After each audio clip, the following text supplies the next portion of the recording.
Welcome to 1111. I have Brad today. Hey, Brad. Tony, I'm excited to be here, my friend. This is gonna be fun. Absolutely. Really good to have you here. I know our connection has been in the mastermind for the last 4 or 5 years, and it's good to reflect on those memories and what we've learned. And the core question I love to ask up front is what does inner work mean for you? Perhaps maybe even how did you get started in it and stay committed? Inner work, it's been such an interesting journey for me. I think what it means to me most succinctly is just exploration. And it's both exploring the self, it's exploring relationships and connection. It's part of this ever-present learning journey that I've been on for most of my adult life, but has really been supercharged since I found inner work and since I found men's groups. And that was through our mutual friend, Dominic Cortuccio. And I think it was March of 2017.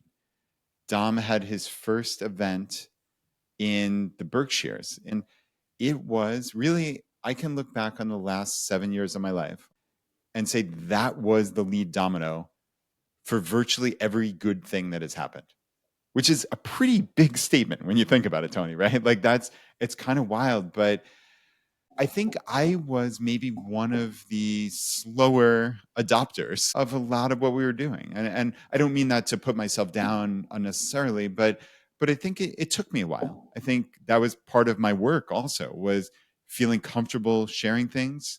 I think I had a hang up of being overheard by people in life and just these weird scripts that I kept in my head for so long. And frankly, letting people in, being honest, being forthright, talking about what's going on in my inner world was just something that wasn't easy for me. So for anybody out there who's watching this and can relate to that, I think I'm probably like a poster child for it really is worth it because it can come around. And I always get this parable wrong, but it's somebody who has the hammer, right? And they're just hammering away at this rock. And let's say on the 151st hit, the rock breaks, the stone breaks. Now, does that mean that the 150 prior hits had no impact because it was just that 151st that made the difference? No, of course not. It was that entire journey, right? It was all 151. And this is how I relate to my inner work journey is it felt like almost like an iceberg, like everything was below the waterline for a while. And it was just me learning. It was me getting comfortable. It was me feeling this out. And this is not to say that like I failed at inner work for years. I'm not saying that, but it took me a while. And I think honestly, the last 6 months and certainly the last 3 months specifically, I feel like I reached that threshold. Like I got to that 151st hit where I feel like a different person in the best possible way.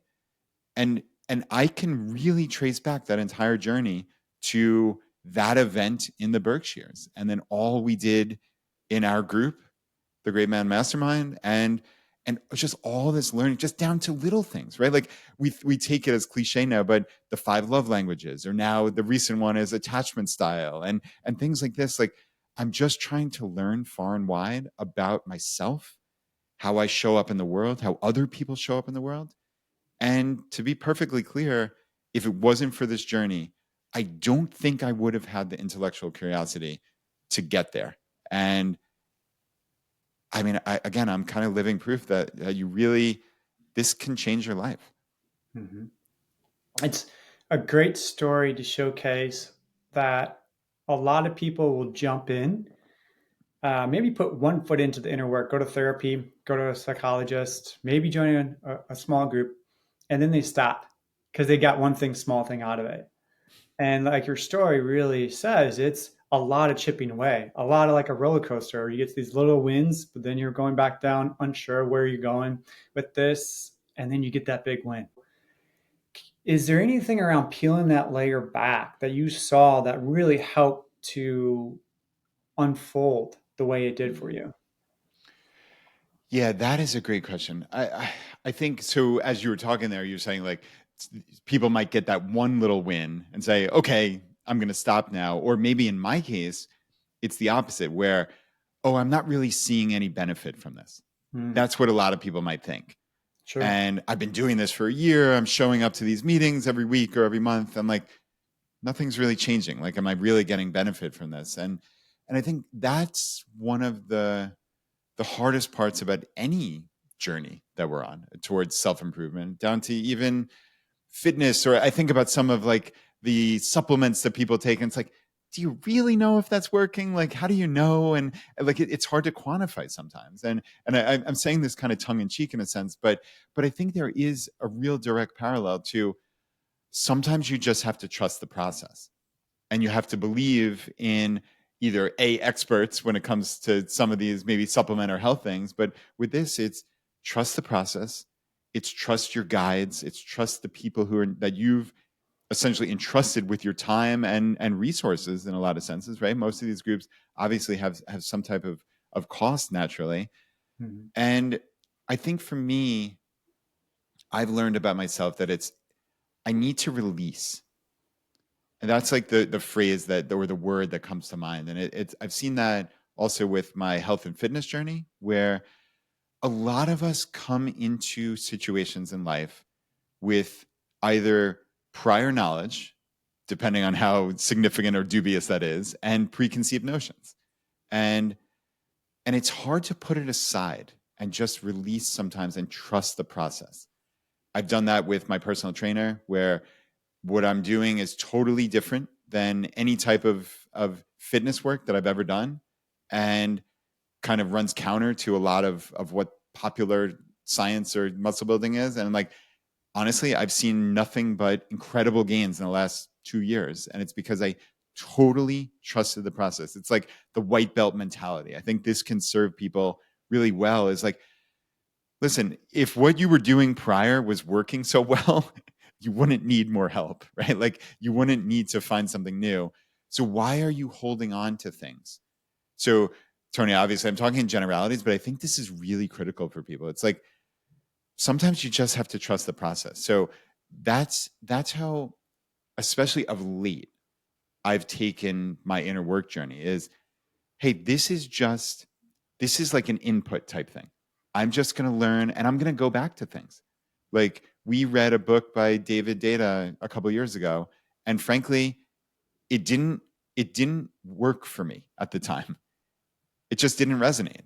And because I've had so many people recommend it, and of course, Dominic had us read that, all right, listen, maybe I had some hangups then in my own head, but now I trust the process. So I'm actually going back and readdressing some of the things that maybe I was too close-minded to Mhm. be open to circa 2020, 2021. And Tony, I find that exhilarating. Like, I just find it awesome that like I have changed so dramatically in just a couple short years. And I feel like a different person. And I feel like I'm showing up differently in the world. Like, I'm putting out a different energy now. I'm attracting people in a way that I have never done before. All of a sudden, it's easy for me to meet people and make friends and have connections. And it's like, hey, dummy, like, you should have been doing this all along, right? But like, I was too closed off to it. I had these scripts in my head since I was a little kid. And these last 4 to 7 years of being on this journey, it was all below the iceberg. It was, it was those first 150 hits on the stone. And then it's just like, boom, voila. Like, I've reached this point. It doesn't mean I'm finished. I mean, obviously, we all know, like, I've kind of jokingly said, like, inner work is like a never ending bottomless well of trying to find things out. But that's not a bad thing. Like, we're all learning about ourselves. And if you think there's an end to that, like, I'm here to dispel that myth today. There's no end to that. But that shouldn't be a negative thing. That should be, hey, look, I get to learn more about myself and the world and the people around me every single day. Like, that's a good thing as far as I'm concerned. Yeah. And so you talk about trusting the process, opening yourself up. You almost raise your vibration in some fashion that what you couldn't see before, it's almost like you're blind to. Yeah. You're pushing up against this probably mindset. And then once you kind of broke through the mindset, had some clarity, it seems like more things open up for you. Things just are actually naturally coming to you. Yeah. Is there any other things that you felt are a good factor that helped you push through to where you became? Yeah. That is really interesting, right? Because it's easy to say trust the process, but when you show up week after week or month after month, year after year, and you don't feel a discernible change, it's hard, right? So I'm not gonna sit here and lie to anybody and say it was easy, because there were definitely times where things changed in our group where I wasn't 100% sure if I was going to stick with it. But I think one thing that helped me personally was having kind of like an accountability group as a subgroup of our larger group. I think we called them a quad, and in a group like ours, I could have called anybody up at any time, but that's easy to say and harder to do. And I think having almost like a forced accountability, I found was one of the most positive aspects of a group like ours. So for anybody out there who's thinking about this type of work or maybe starting their own group, I found that exceedingly valuable, where we had a larger group of, let's say, 20, 18 to 25 people, depending on the year. And and while that was wonderful, and I wouldn't trade that for anything, it's hard to keep up that many relationships. It just is. And that's not to say that I didn't get to know those guys clearly, because you do. You dive deep, and you dive way deeper than you would with your normal friends or acquaintances in real life often. But I found that those small groups helped me, maybe how I show up or showed up in the world. Like, I always felt like I was more comfortable in smaller groups just generally in my life. I was never like the guy who would show up at a party and be the life of the party. Like, it wasn't my thing. And not that obviously a men's group is that same type of energy, but nevertheless, I think different people show up in different aspects in their life, and there are also areas where you're comfortable, right? Like, I would much rather go to a small gathering where we're going to play board games than go to a loud bar where there are 200 people. That's just not my scene. And I think that's part of knowing yourself also. I mean, Tony, that's really the underpinning of all of this journey, is like, you find out more about yourself. And this is obviously a silly example naturally, but nevertheless, anytime you can learn something about yourself, I feel like you're pushing that ball down the field towards living a better life. And it can come in these tiny little myopic examples like this, up to much more significant things, both about maybe your past or how you show up, or just, again, I mentioned that attachment style. Like, that's something I learned in the last 3 months, that it was like, it was this epiphany for me. And had I not read the book Attached, I would have never been aware of this. It just didn't show up on my plate. And now it's like, oh, wow, I can see myself in that attachment style. And that's what's so cool about stuff like that. And again, the five love languages is a much more well-known version of this. But I mean, Tony, before that, virtually none of us were aware of different ways that people want to be loved. Yourself and people around you, the most important people in your lives, like, that's critical information. It is absolutely critical. And once you've learned it, it's like having this mental framework, this mental model that you can then apply to the rest of life. And I find that those mental models, like having an understanding of personal finance or psychology or cognitive biases, like, these are mental models that, like, a lot of us, it doesn't take being a world-class expert. You could spend a couple hours. You could read a book like Poor Charlie's Almanac on from Charlie Munger on mental models, and like, learn a whole hell of a lot. Like, you could read that in 5 hours and learn more about the world than you'd learn in years probably of just going through it. Like, that's what's fun about life, is learning. And I just get such, you can tell from my voice, like, I just get such joy out of this. I've met various people who've read that book, and it seems like it really hit home to you and did a shift in your life. Is there anything else that you were doing while you were reading that book that really helped you open up to learn more about yourself that traditional people might just gloss over as they read it? Yeah, so the book Attached was interesting for me. I went in with an open mind because I had multiple people recommend it to me in a short period of time. And I had no clue that these different attachment styles existed. And even though the author said you were going to see yourself pretty quickly in one of them, I actually didn't necessarily, but interestingly, in parallel to this, which is your actual question, I had some new connections forming in life that I actually could see myself show up in maybe some of these more negative, I hate to say negative, but these more negative, let's say, attachment styles. I have a little bit of the avoidant attachment style in me for sure. And to actually see myself behave in that manner, it wouldn't have been at my level of awareness prior to having read that book. And that's the sign of good information. Is like it is just a paradigm shift in your life that, hey, once I've seen this or read it, I cannot unsee it. To me, that is the hallmark of something that like you just desperately need to learn. That was paradigm shifting. And now every relationship, it has nothing by definition to do with romantic, though obviously that's more of how it's written in the book. But I mean, I can see that show up, and maybe, just maybe, I can address it. I can try to find out, hey, Brad, where did that come from in your life? How can we, having not being self-critical, but having the understanding that, hey, this is something that maybe this is innate in you.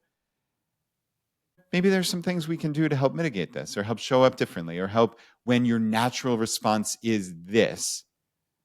Okay, maybe you can take that little space, right, between stimulus and response. The Viktor Frankl quote, like, all right, here's the stimulus, here's how I normally react, but now I have that little bit of space that I can think about.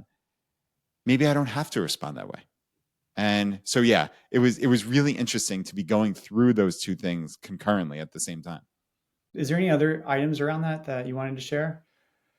Knowledge is a dime a dozen, but you have to take action. I think that is one of the keys to success in life is like, A, you have to take action, but B, you have to be aware and you have to be self-aware because it is so easy to fool yourself. There's the famous physicist Richard Feynman has a quote around that of like, you're essentially the easiest person to fool, right? Mhm. And you are. I mean, I think that like most of us sleepwalk through life.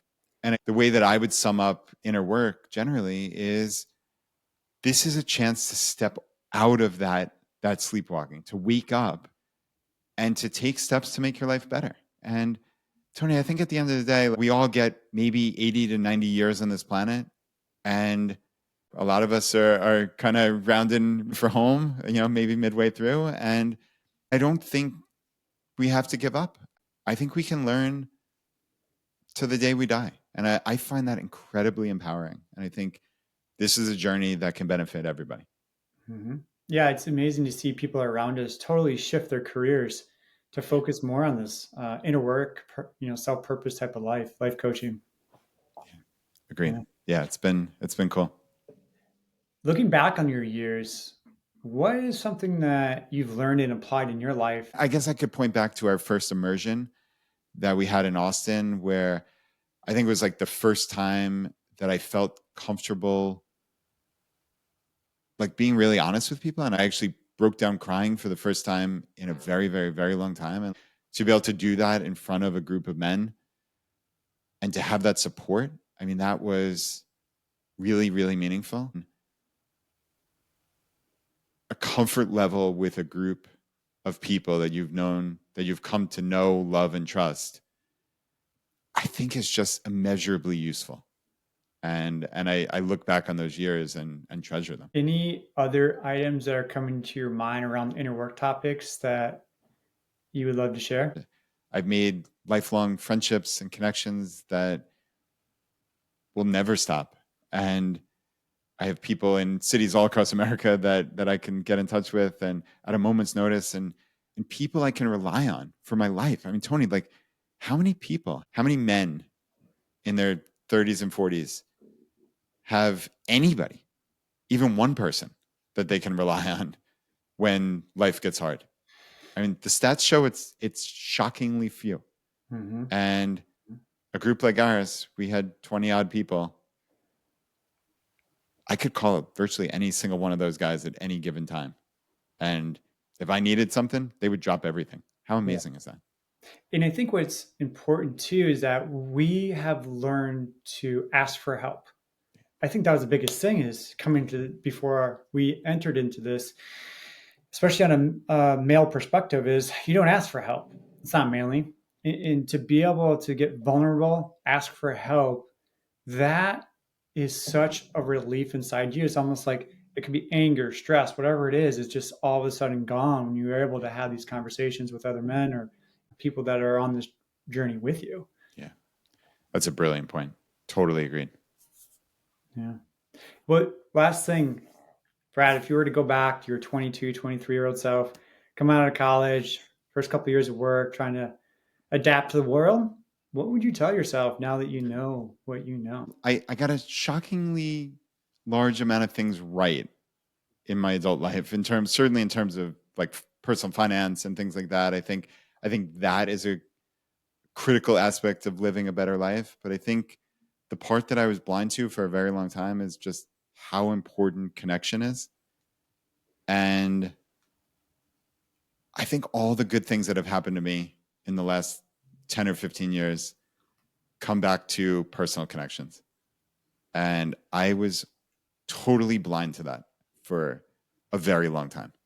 And I mean, I think that's what I would go back and tell myself is you got to connect with people. You just have to. It is the spice of life. It's what makes life wonderful. There's so much out there, and it's better with friends. It's better with close connections. It just is.